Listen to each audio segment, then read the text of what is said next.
Le Flash Info avec Aristide Amani. L'information a le pouvoir, elle peut éclairer les esprits, inspirer les actions et transformer des vies. Mesdames et messieurs, bonsoir et bienvenue dans le Flash d'information sur Poyo Web Radio. La 15e édition du Salon international du livre d'Abidjan, SILA, a officiellement débuté ce mardi 6 mai 2025 au parc des expositions d'Abidjan Port-Bouët sur le thème évocateur « Livre Racine ».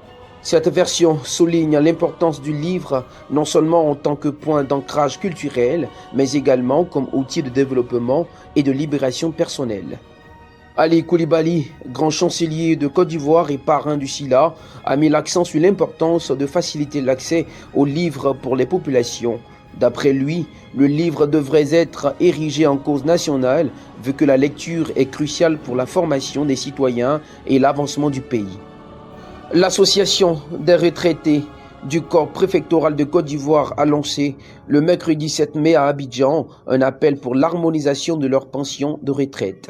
Yang Guessan, président de l'ARCO-PCI, a fait savoir que 7 ans suite à la promulgation du décret numéro 2018-794 du 19 octobre 2018 concernant les rémunérations, compensations et bénéfices accordés aux membres de l'administration préfectorale, un grand nombre d'ex-serviteurs de l'État demeurent dans une extrême pauvreté. Il sollicite donc de l'État qu'il réexamine cette situation et, pour des raisons d'équité, qu'il mette en œuvre une révalorisation rétroactive des pensions de retraite, à l'instar de celles accordées à d'autres catégories de l'administration publique.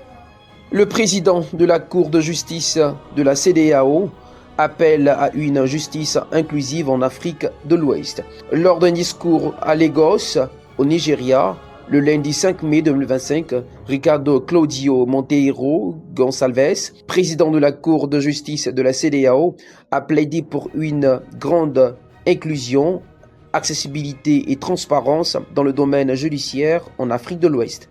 Il a insisté sur l'importance d'éliminer les entraves à la justice pour les communautés marginalisées et de transformer la vision actuelle d'une justice dénommée ou dominée par les élites vers une justice axée sur l'individu. Il a aussi fait état des réformes numériques actuelles à la Cour, y compris le dépôt de dossiers électroniques, les séances virtuelles et l'accès public en ligne, qui ont pour objectif d'accélérer le processus judiciaire tout en le rendant plus équitable et inclusif. Maintenant, à l'international, l'Ukraine et la Russie ont procédé à l'échange de 205 prisonniers chacun. Il s'agit d'un des plus importants échanges depuis le commencement de l'invasion massive de la Russie en février 2022.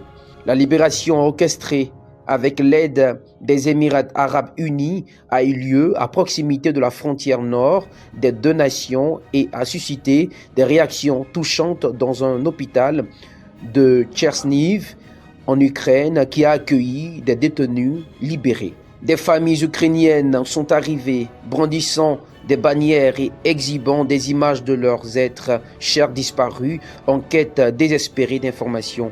Certains ont fait le déplacement, espérant que parmi les individus rapatriés, certains avaient aperçu leurs proches retenus en captivité. Fin de l'information sur Poyo Web Radio. Merci et bonne suite de programme. Le Flash Info avec Aristide Amani.